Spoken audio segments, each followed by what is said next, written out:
Hey, good morning. How y'all doing? It is Well Red Beard. It's a damn fine day to talk about a book, and we're here for a book review. Today we're talking about Mr. Glowbones and Other Halloween Tales by Ronald Kelly. Yes, I read this in and around Halloween, but the fact that I am reviewing it 9 days later is kind of stupid. I probably should have read it at the front of October and reviewed it mid-October. I'm bad at these things. Bad at them. I like this book, but before we go too much into this book, it's my third read by Ronald Kelly. I did Fear, and this is an old Zebra horror paperback, but it has been re-released in a newer version. And I did Essential Six stuff. Now this is like 6 stuff volumes in one. Very, very extreme horror. The book just screams value. If you want a wonderful collection of horror stories, short stories, extreme horror stories, this is a perfect buy for that because you get a lot in this book. I think I gave this book 4 stars. I might have gave it 5 stars. Actually, I think I gave this book 5 stars, maybe 4.5. But I loved this collection of short stories. Fear will be one of my favorite reads of the year. It's in my top 5 horror novels of all time. It really is a book to rival Robert McCammon's Boy's Life. It is a hell of a book. And if you missed it back then when you were reading all the King and McCammon and Barker, you need to read this book. It is it's a staple. It really is. And I don't think a lot of people say that. I don't know if if people that have read it feel the same way I do, but it really is a horror coming of age staple. If you want to talk about the genre, you need to go get this book and read it. Okay, so this was 5 stars. It'll be one of my favorite reads of the year. This was 4 to 5 stars. It will be one of my favorite short story collections of the year. So I'm telling you this because I'm going to give this one 3 stars. Now, it's not a knock on this book. There's just less to it. It's all Halloween stories. If you're grading it on the fact of it being a Halloween book, I'd probably be closer to 4. But if I'm holding it up against the other stuff I've read from Ronald Kelly and the other stuff I've read this year, it's probably about 3 stars. There are a couple stories in here that I really liked. And a couple of them I'd already read in Essential Six stuff. And I kind of wanted to go back and see where they stood for me in that book. Like if one of them in particular, if it was one of my favorite stories in that book, but I didn't do that. But it's Halloween stories. There are, let's see how many there are. I think there are 1, 2, 3, 4, 5, 6, 7, 8. 8 stories and 3 essays at the end. Just Halloween memories, nostalgia.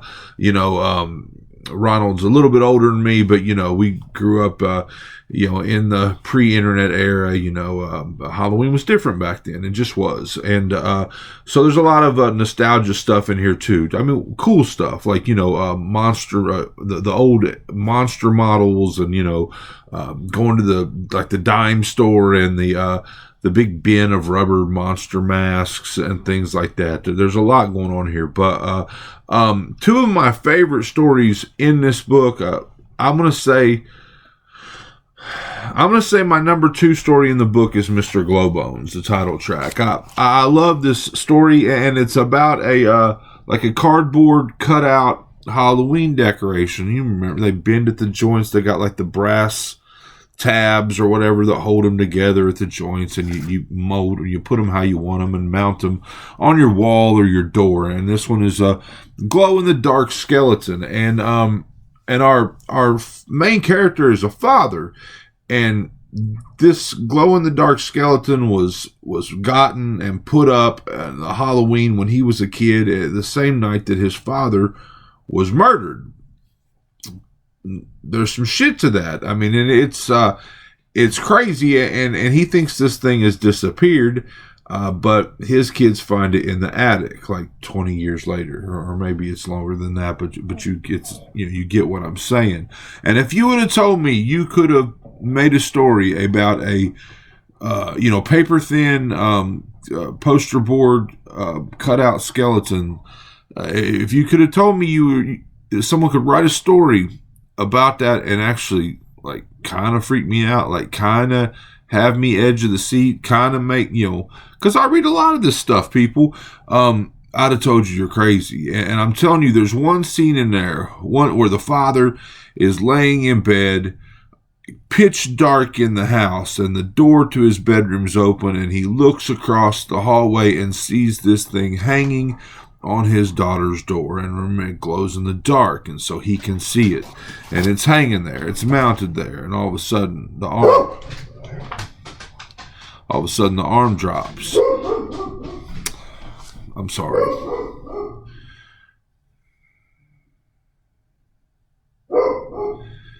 You guys get me 100% unedited, and I can't reshoot this. That damn dog will not shut up. So anyway, so the arm moves, and I'm telling you, it is a freaky scene. Like it pulled me to the edge of the seat. I was all in at that moment. I was like, oh my God, holy shit, just great build up and great, setting the scene for that to happen. I mean, the paranoia, the fear, the childhood fear that is brought back to a grown man. It's just a very cool thing. The second favorite, my first favorite story in this book is Pelengrad's Pit, and it was in the Essential Six stuff. And this one is about a boy that comes up on this burn pit in this old man's yard, and the old man and the house, it's the place on the edge of town, lots of rumors about it, lots of rumors about the house being haunted and the old man doing this and doing that,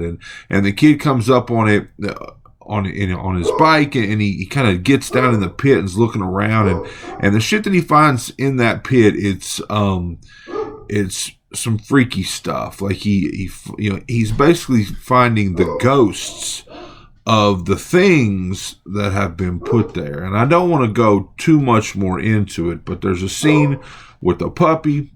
There's a scene with some things that are more, puppies are near and dear to our heart. Look at that right there. But there are some scenes with things that are more near and dear to a human being's heart than a puppy. You can probably figure out where that's going. I just don't want to say it, but it's wild and it's crazy, and the scenes of him finding these things in that pit, they're so just well done, and so again, I read a lot of horror. It's hard to surprise me, and this story had some really, really surprising just freak out moments, and it's bigger than what I've told you already. There's more to this story. Like I liked the climax of the story, like what's really going on here with the old man and the house and the pit, but I liked the after part, the part after that, the ending after the ending. I like that even more. So I'm a big fan of Ronald Kelly, and so I want to be clear on that. If you're looking for a book to read a year from now around Halloween, if you're looking for a nice little collection of Halloween short stories, this is a great book. It's just not Essential Six stuff, and it's not fear, in my opinion. Those books, I'm telling you, we will talk about these at the end of the year, both of them. And a lot of people are really good at the short stories and not so good at the novel. A lot of people are really good at the novel and not so good at the short stuff. And these books both knocked it out of the park for me. So I'm at 3 stars. I've got 7. Thank you, Ronald, for sending me the books, but I've got 7 other Ronald Kelly books that I got to start getting into. I can't do them all at once, but I need to do one a month, and so we can talk about all these great books. But I'm at 3. This is Well Red Beard. This has been my review. Sorry about the dog. It is what it is around here. I appreciate your time. I hope you enjoyed it. I hope you're enjoying all your books, all of them, as much as I am. If not, you're reading the wrong damn books.